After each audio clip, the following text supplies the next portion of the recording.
Looks like he's coming our way. Hopefully we can scare him away.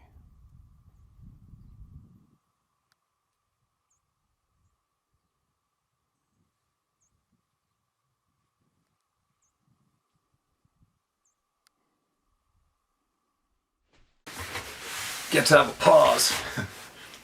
Just rigging up something in the box of my truck. I've been bringing my own fuel out to the boat because out there they charge a frickin' arm and a leg. So I rigged up a 2x12 on edge that was wedged into a little indents on the inside of the box of my truck, so I could line up all my jerry cans in there and sandwich them in there and be dead solid. The logging road for a couple hours really moves them around. There's nothing. It's just kind of sucks driving down a logging road while it's piercing hot out, fire season, traveling with a bomb. One of the jugs started to leak from getting tumbled around. I got one of those box covers on the truck so you can't see what's going on. Anyway, bit of a babble. So I applied to go on the show alone. Am I stoked about it? Whatever. Happens, it happens. I don't think it's it's not a bucket list thing, that's for sure, but I've never watched the show. I watched a couple of clips, but I've never watched that show.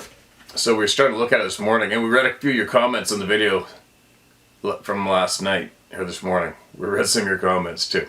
Entertaining comments. From what I gather, from what I know firsthand, I've taken, I don't know how many people into the middle of nowhere, and a lot of them quit. A lot of people quit on big game hunts, because you got to think of a guy from, say, I don't know, New York. I mean, we've had people from every state in the United States, every province. Well, not every province, a lot of them. A lot of people from around the world, for sure. You got to think, man, when you go, I've spent time with a lot of these people in the States too, see how they live, where they work, and when you picture, I couldn't imagine what it must be like for real to be, say, some corporate guy, right? New York. Office job. Next thing you know, clean clothes, right? Pampered, not much exercise. Next thing you know, you're on a frickin' Super Cub. After traveling for, I don't know, how many hours to get up to the northern British Columbia or the Yukon or wherever. And now you're on a Super Cub getting dropped into a remote airstrip that was built by hand after horses taking people in there with the shovels to do it. And you're dropped off. Boom. There you are. With us. And that must be something else, right? But I've had a lot of guys quit. They just can't do it. I'm starting to babble. I got too many thoughts in my brain at once, and I've already made it clear that my brain and my lips and my mouth don't mesh up perfectly at times. But what I have noticed is probably 99% of the people that quit when they come in the middle of nowhere with us is all because of weakness between the ears. Can't take it anymore. They can't hike up there. They can't do this, can't do that. They're terrified of bears or whatever. They won't admit it, but you can read them like a book. I've learned to read people. I have had to, because people were never honest about how they're feeling. They'll never be, very rarely are they honest about the discomfort they're in, how scared they are, whether or not they're really having fun. And I've had a lot of, so what I'm saying is the majority of the people that quit is because of the weakness between the ears. Very rarely, but we have had injuries, obviously. We've had people getting bucked off a horse, landing on rocks, had people fall off a ledge, mountain sheep hunting, and smash their face in and stuff. But it's always between the ears, usually is why someone will quit from being in that element. It's funny. For the curious, for myself, the longest I have been in the woods in the middle of nowhere is, I think, at around 120 days.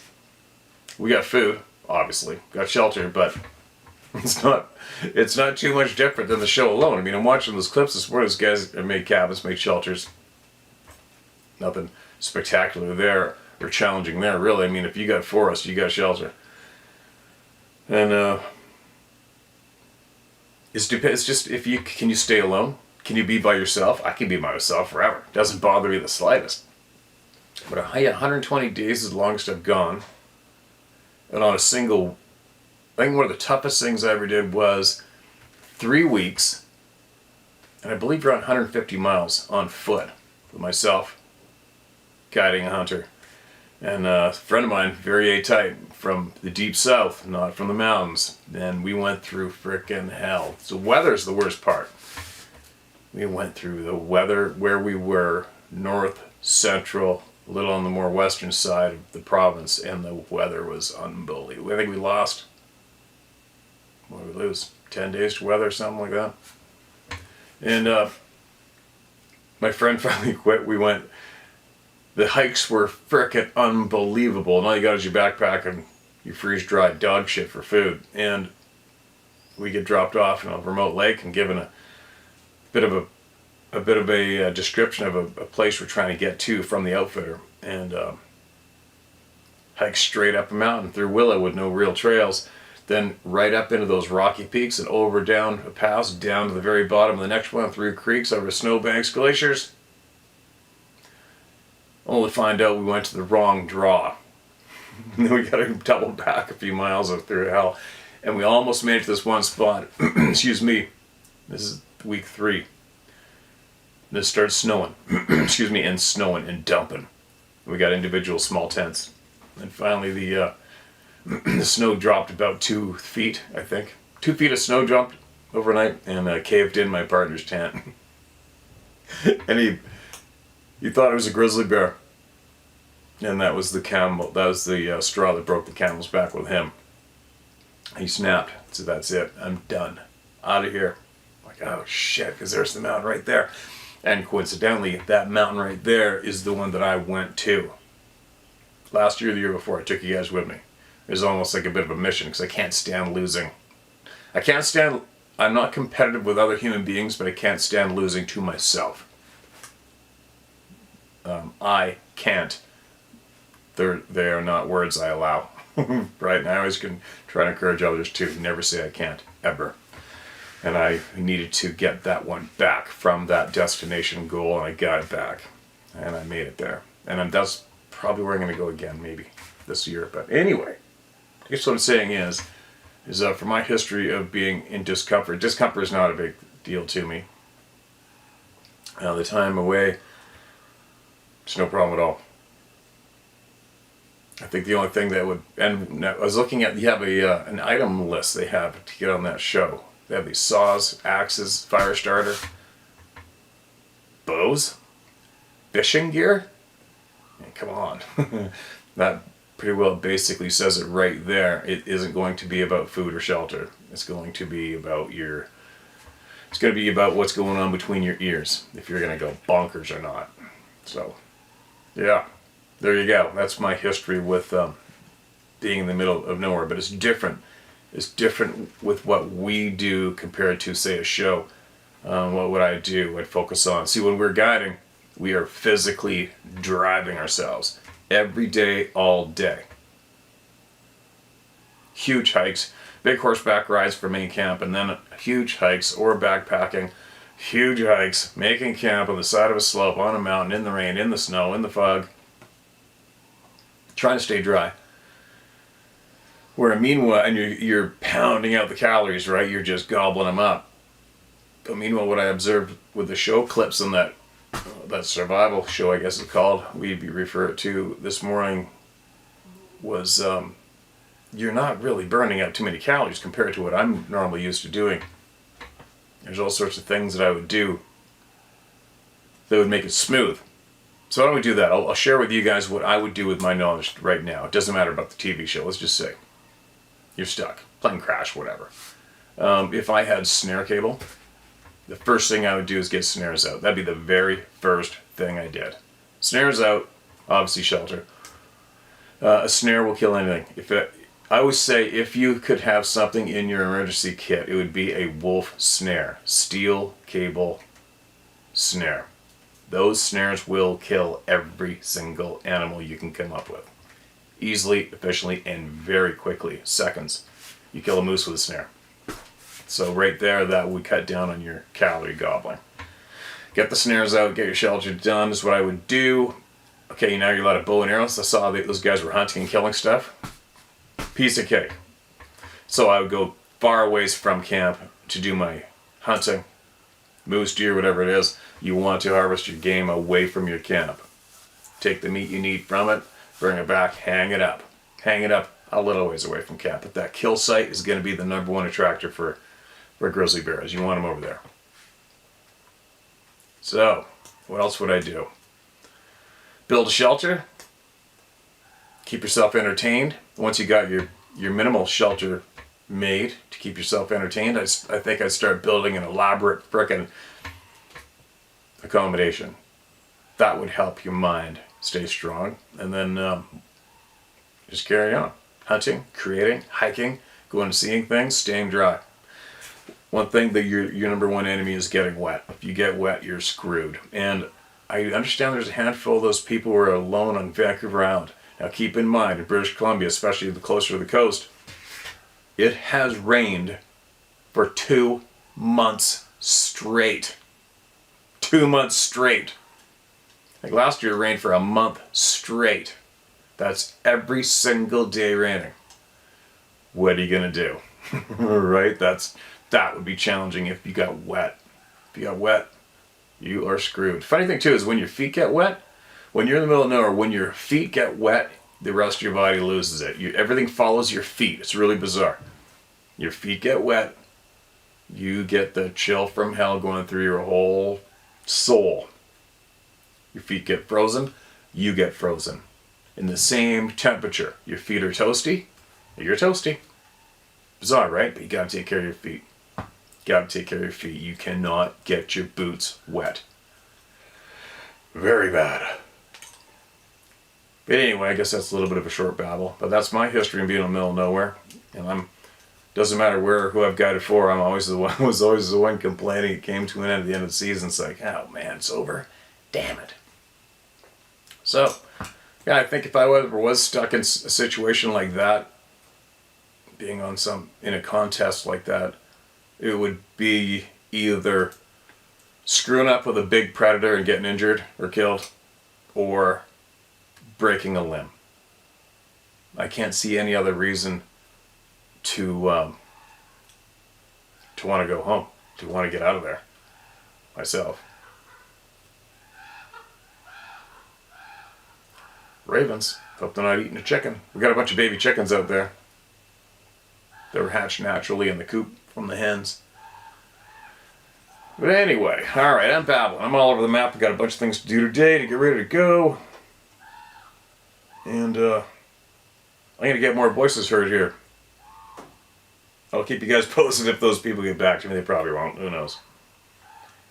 But one thing, though, what I'm envisioning, if I actually did get the opportunity to do something like that, I don't know.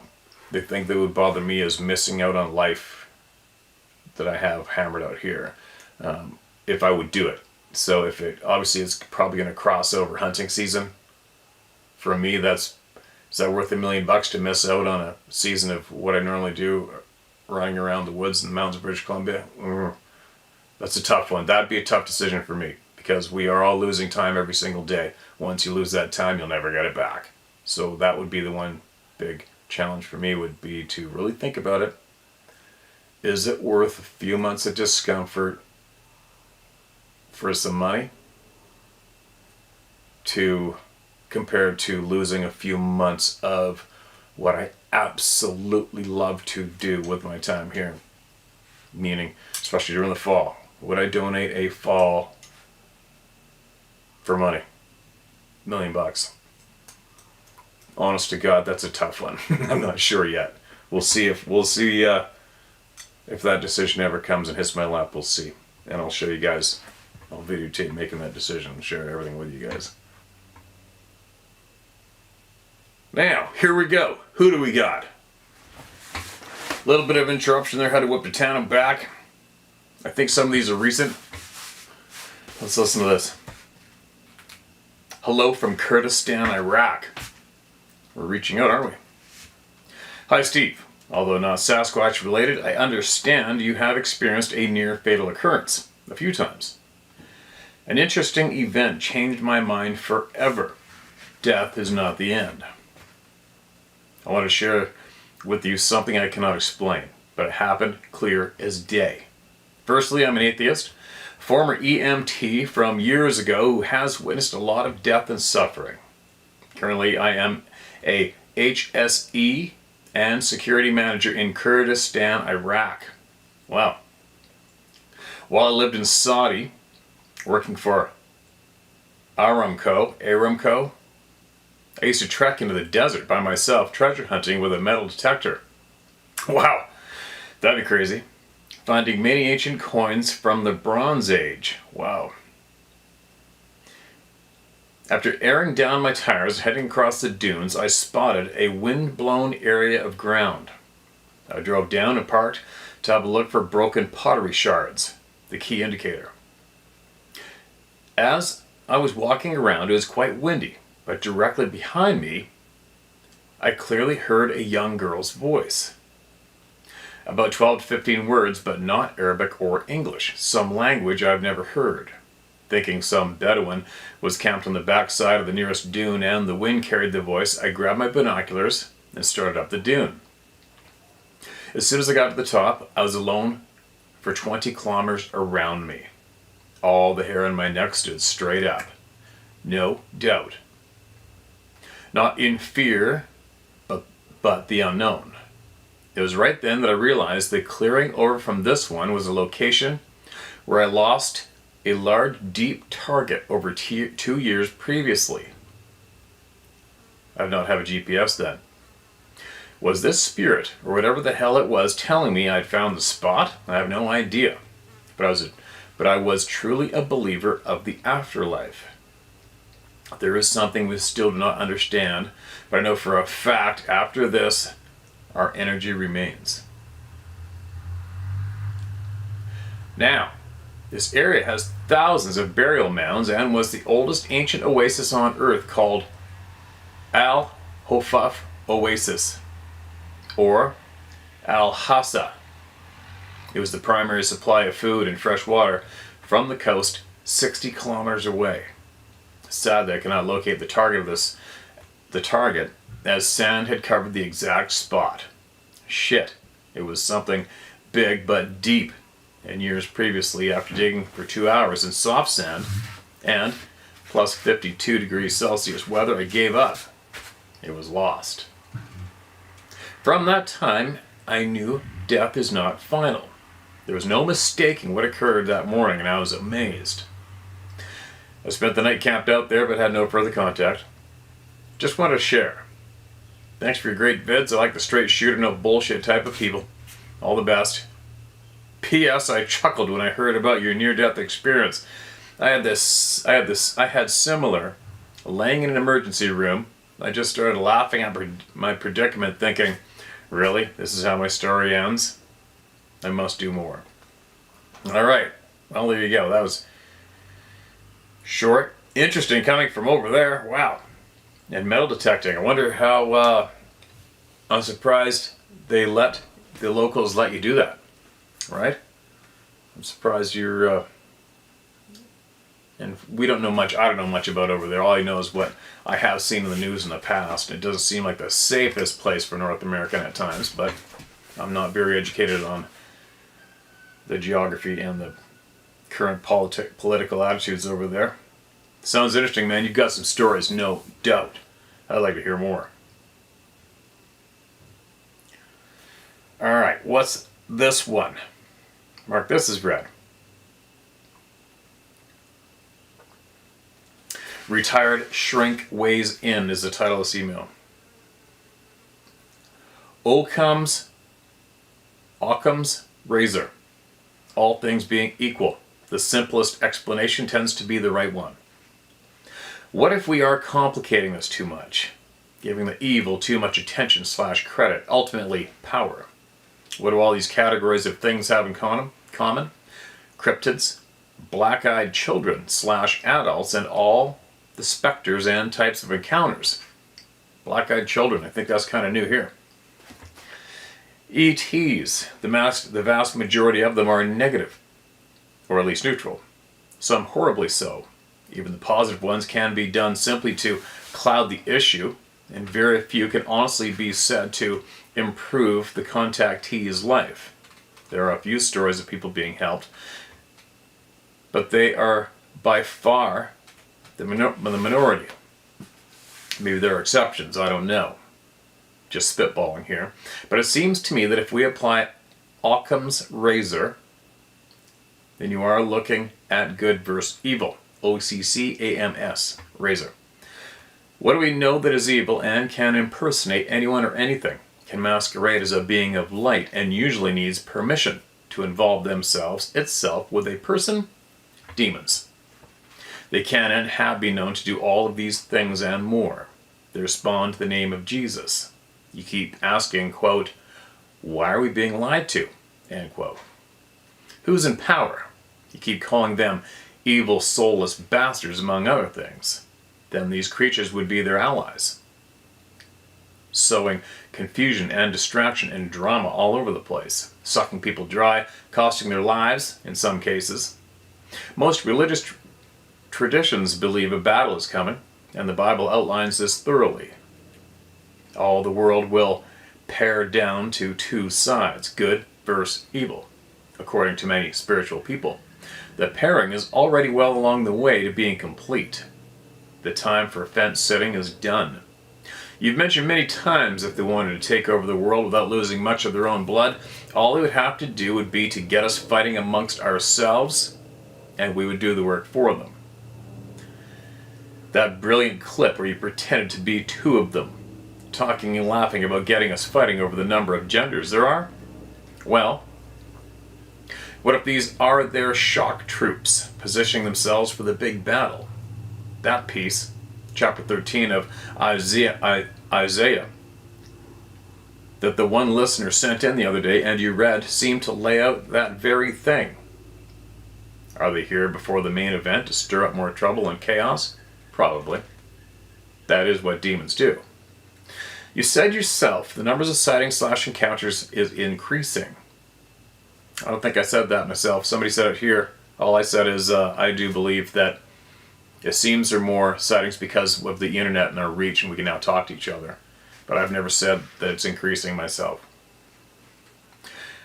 Most of those with spiritual gifts say we're coming to something big and soon. They can feel it. I would love to be wrong. I would love to find out that the good Sabe are real and the bad ones are the minority. Just like we're seeing those that are awake to it in our own people. We've been lied to so long, we started to believe the good guys were the minority. I don't believe that's so. I guess we'll find out. Yes, I have had encounters, though not as dramatic as many that have written in, and I wasn't scared by them. Sorry, I wasn't scarred by them.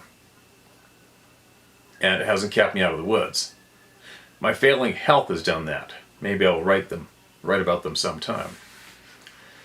I am not sharing my name to protect former patients and family, not myself. Yes, I really am a retired shrink, and I use that title because it irks so many of my stuffed shirt former colleagues.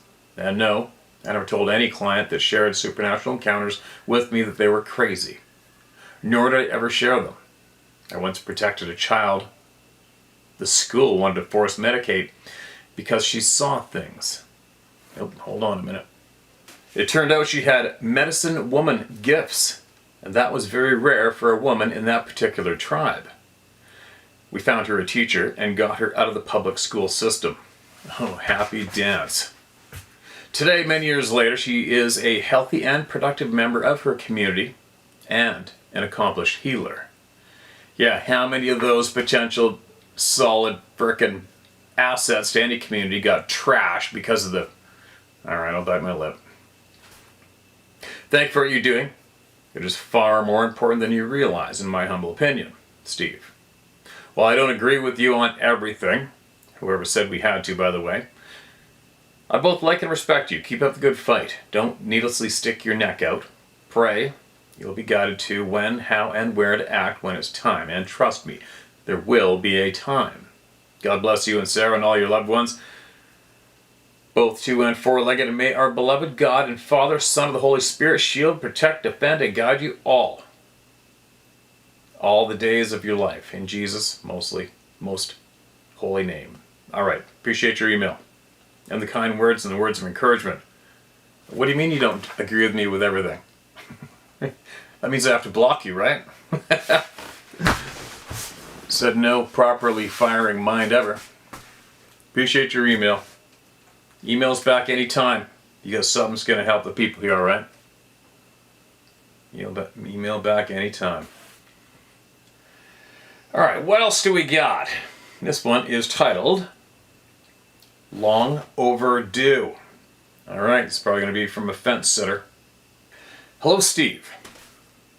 Writing from just west of the Sault Ste. Marie, Ontario, on the north shore of Lake Superior, otherwise known as Gitche Gummy by First Nations. Boy, oh boy, I don't know where to start, and I hope you don't find this email too long, but I hope you'll soldier through, and I do promise to keep future emails much shorter. Regardless, enjoy. Having followed your channel for several years now, I'm finally getting around to writing you. I love what you and those who bravely write in on the subject of the Sabe people are helping reveal. Keep it up. Watching your footage brings up lots of memories for me, as I spent 20 years out that way, though I have returned with my wife about 6 years ago to the Sioux area. I have a strong connection to the land, as does my lineage here. I'm mostly of Celtic blood, which prior to having knowledge of or any proper understanding, I showed a big interest in poetry, and music as a young man. Learning that I was an Irish descendant was profound, and learning of the history was very interesting. Whenever I get the chance to speak to the local native elders, I tell the story of the Irish and how they had their language, rights, and land infringed upon as well. My First Nations are in the know of hardships of the Irish, and I was told there is a monument in County Cork, Ireland, made of feathers from the Canadian First Nations in acknowledgement of the hardships the Irish endured. Yeah, the Irish got hammered on, and I believe they were also some of the first slaves ever as well. I believe many of the harsh tactics used against the Irish and other cultures around the world were also brought to North America with a similar agenda, without a doubt. This by no means to muster hate towards the English, as I feel the true enemy of humanity is operating beyond any one group of people as a whole. Its tentacles are many. I like to mention that I feel that all people can learn of their ancestors' background, other than those DNA kits, by following one's intuition and looking at certain clues that I believe will pop up. Prayers help us as well. In my youth, I took up the tin whistle as a teenager, but over the years gravitated towards the native flute. I use my flute and other music instruments for sound healing events, and I see clients one-on-one in healing sessions in person and long distance. I quit my job a couple of years ago due to the harassment I endured around not taking the jab, as I refused to disclose my personal medical info to the school board I worked for. Besides all that, I believe I'm on the path set out by Creator/God set forth for me, as difficult as it's been at times. My French-Canadian blood is of an early explorer, Jean Nicolas, who married the daughter of brave Nipissing, of the Nipissing people. Jean was known by the Ojibwe as Thunder Hands, as he carries 2 pistols, as they never seen firearms before. He wore oriental robes as he believed he was going to find a way to the Orient, but came across the area I write you from just north of the UP of Michigan, known as the Sioux. Ojibwe for water over rock. He is known to have made peace between the 2 tribes from opposite sides of Lake Michigan, as he brought one tribe across the lake to meet the other in peace. He is said to have drowned close to Montreal trying to save an Iroquois. Anyhow, growing up here, I had a strong connect to the land, and I often volunteered at Native POWs, in my youth. Now getting to Sabe. After years of being out your way, Steve, having hiked many mountaintop, fished many rivers like the Stamp, Squamish, Fraser, I really do miss it. Damn flies. I was struck down by lightning twice. Once tree planting up past Quesnel, no joke, and once recently here in Ontario. No way. With all my adventures and ups and downs, like I said, I now find myself back home in the land I feel connected to the strongest. Excuse me. I live with my wife in a beautiful log house with a couple of acres of thick forest. While helping a native buddy collect firewood on the Ojibwe Reserve last year, I mentioned Sabe to him, and he looked at me in utter shock, simply saying, "Do you believe in?" My friend is a local fire keeper, as the natives run healing ceremonies for locals and other First Nations from off reserve here. He told me that while visiting, that a visiting native elder who does much healing work said to him, "Go meet them in the woods." Having been advised of such, he set out to a location in the back of reserve with two other guys.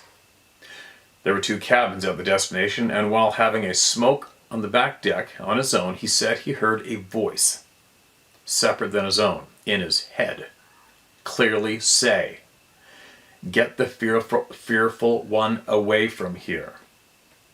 Let me read that one more time. Clearly say in his head, quote, "Get the fearful one away from here," end quote.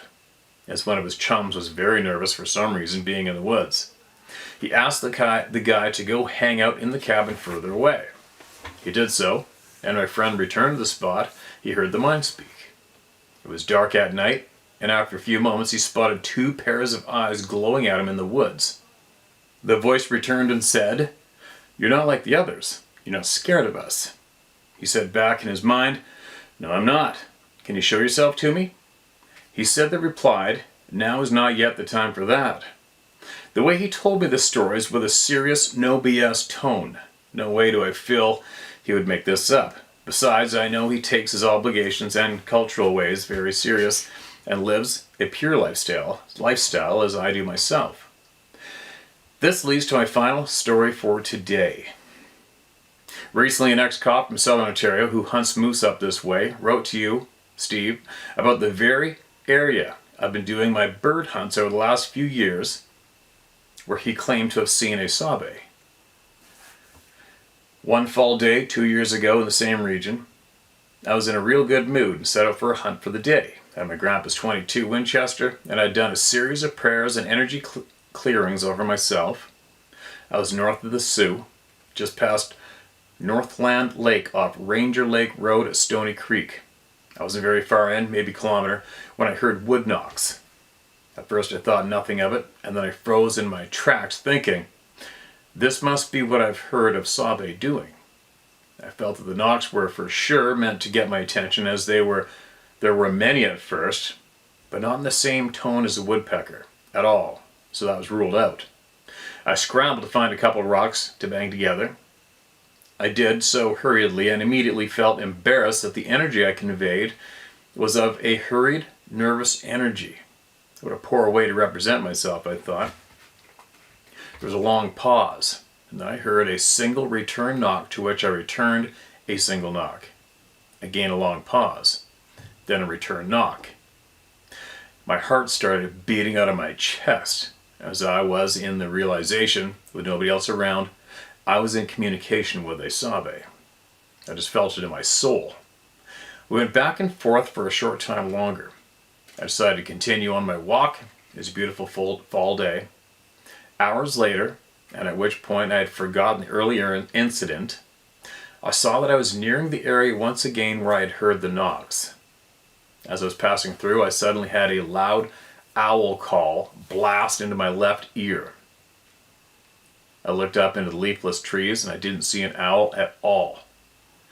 I met a First Nations elder after this happening. He confirmed that this was a sabe that was interacting with me. Previous to this occurrence, I should mention that while on a secondary trail that runs parallel to the main trail, overlooking the gorgeous Stony Creek, is a large boulder I refer to as Grandfather Rock. I've been gifting small items there and played my native flute often with no response, and had previously given up, though I still had stopped to play my flute from time to time. Just this last fall, after the woodknock experience, a massive pine tree that was located closer towards the creek had fallen across the far side of Grandfather Rock, about 7 feet past. It appeared to block the lower trail, but I discovered I was able to still get through, despite the fact that many other trees were taken out all around the area from the pine having come down. I never thought much of it until what I discovered this spring. On returning to the area where the woodknocks occurred, I was shocked to have noticed a teepee-like structure at the entrance to the lower trail on the way to Grandfather. I've entered this trail several times over the years, and there is no way I overlooked this structure that now exists. This time I had my video camera, which takes excellent audio as well, and did document. What is bizarre is the way the teepee-like structure is so skillfully held together. Perfect alignment and balanced at the base. What's also telling is a very long, thin, live tree that is looped over top of the teepee, adding pressure on the top of the other tree supports from above. The looped tree is pinned down on the ground by clearly placed dead wood, and also is weaved through other existing ground fall. The tree structure as a whole now acts as an entrance point to the lower trail to Grandfather Rock. Steve, I can't help but to feel and think that that massive pine that came down in the fall was done by them to block the other side of the boulder. For what reason, I'm unclear. To create privacy, I wonder. Though nobody is even ever around. Or is it to make the area more sacred with their special touch? Perhaps to create ambience, or is this simply a way of acknowledging their presence? I think you meant acknowledging their presence. I've also noticed a fresh piece of white birch bark pushed through a long, thin branch, which there is no way the wind did that. I spotted a large, deep print in the forest floor close to the downed pine tree as well. Each time I've returned, I've clearly asked in my mind and heart, I know you're real. Just please don't scare the crap out of me. LOL. I spent an evening camping about a kilometer east of this location, and I could hear what sounded like a wild dog barking and some strange grunts, unlike a dog or anything I know of, all towards the area of Grandfather Rock. That night I hear a so-called bird-like call just as I fell asleep, and in my mind thought, that ain't no bird. Meanwhile, back at home, I found a large wishbone-shaped branch placed against a large maple tree, very intentionally, I feel, that I never noticed before. The wishbone seemed to be a theme as of late, and I don't think I'm losing my marbles.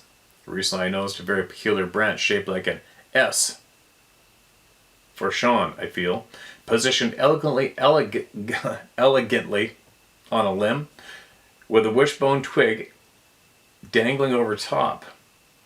More to the background of the wishbone phenomena, which started out your way in North Vancouver with the finding of a dream catcher in the woods and other stories another time. As this email is long, and I hope I have worn you and your listeners out. Thanks for your time, and I'll try to do my best to update what I learn of these forest people and share other past stories as well.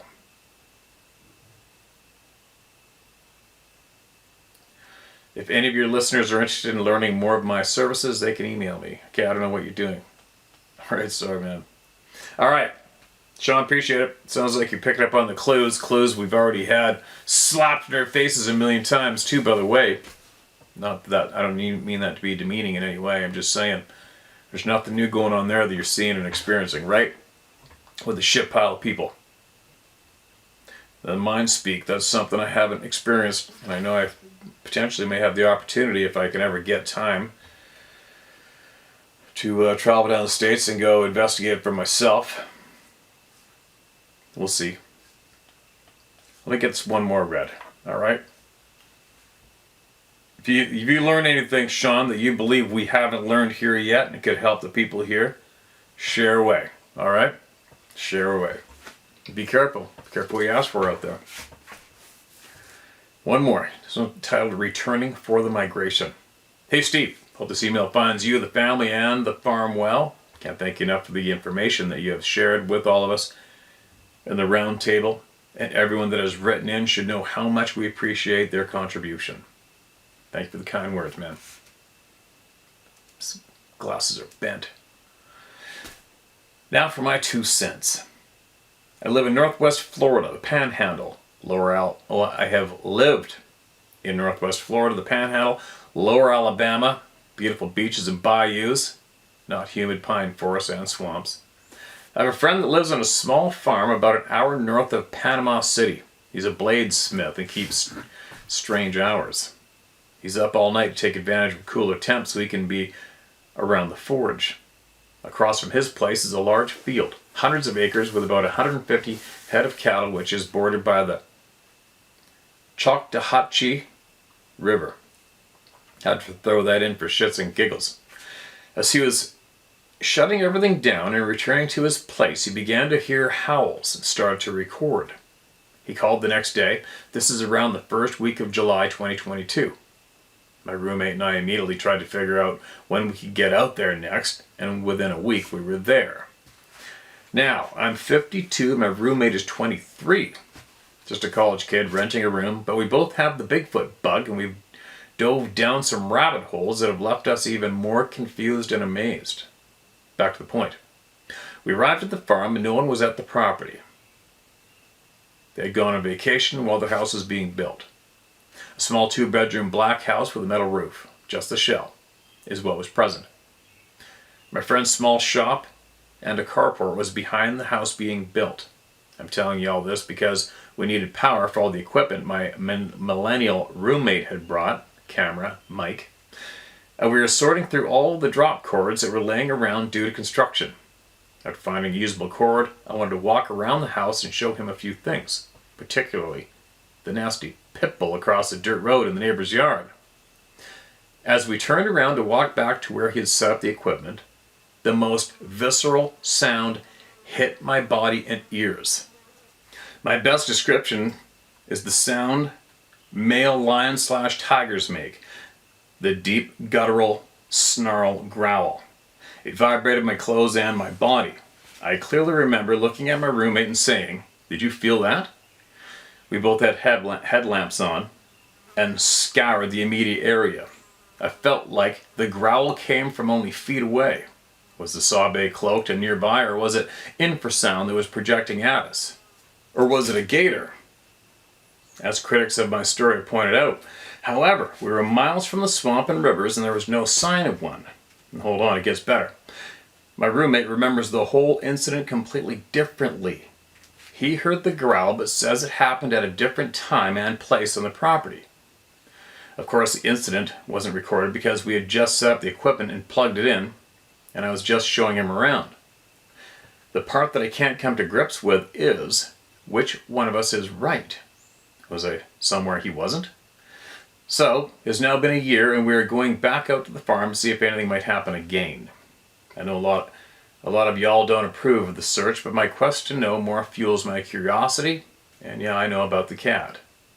This time we're going a little more prepared. Firstly, start recording miles before we arrive. Secondly, just camp and enjoy ourselves. No tree knocking or IR cameras. We're working on getting a thermal. Again, we're not actively seeking them out, but want to be aware of them in and around our friend's property. That's all I have for now, but I'll write a follow-up of whether anything happens or not. P.S. I've had my roommate send you his portfolio in order to help you with your recording studio. If I was younger, I'd already be on your porch like Fight Club. Take care, Sean Broom. Okay, you take care too, Sean. Thanks for the email. See what comes, I guess.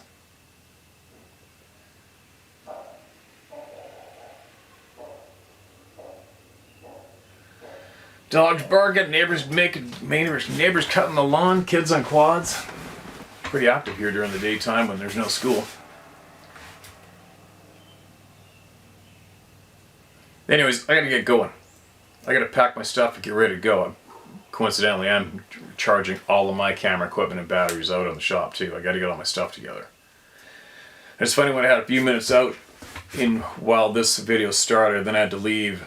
And I was talking to Sarah's daughter about the alone thing, and I'm thinking about it, and I was really seriously thinking about it and picturing it. And I was picturing losing a few months of time for what? For some money, you know what I mean? And more, I don't mean just time, but the fall is my personal favorite time of my existence. And what I have planned this year, I know a lot of you people out there are also fellow outdoors people, so what I have planned for me this year is definitely going elk hunting. Probably alone, maybe not. And I'm putting together my trip right now. I'm going to fly into a very remote place. I'm going to bring my blow-up inflatable boat, small 20-horse outboard. I'm going to bring jugs of fuel.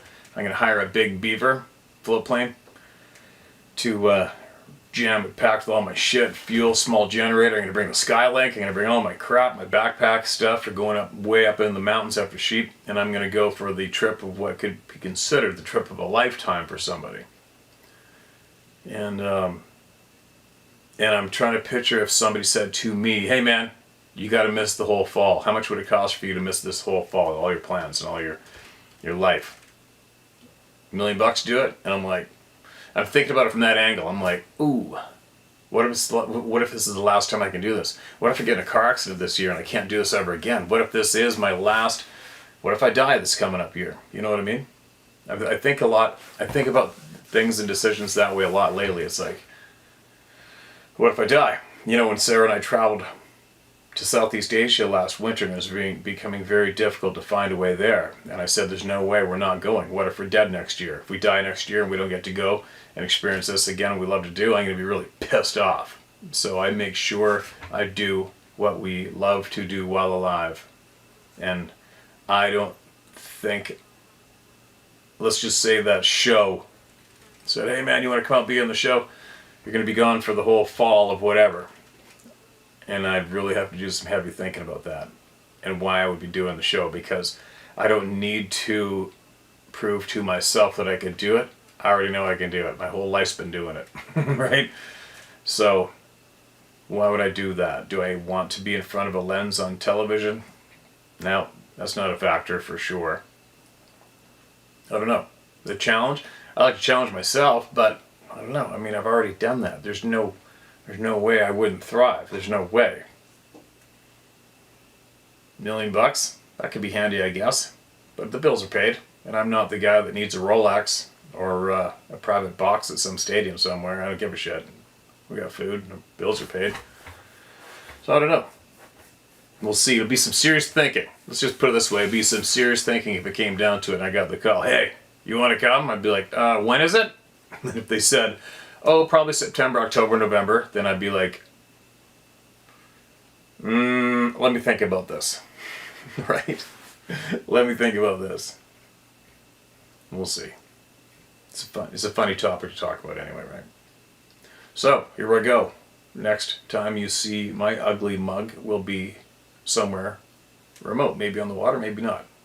It won't be inside. ShareMyStory@howtohunt.com. That's where you get your experiences. Share it word for word. There you go. Naturally.